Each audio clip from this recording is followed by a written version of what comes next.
Hello các bác nhé. Giới thiệu các bác hai cái phích điện, một cái của Natiunan, một cái của Tiger các bác nhé. Đây, Natiunan 22 lít và Tiger 22 lít. Đó.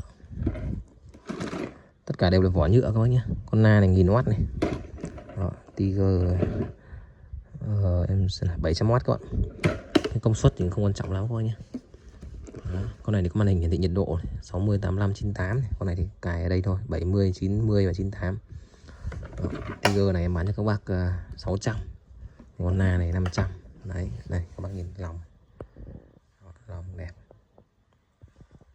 Đó.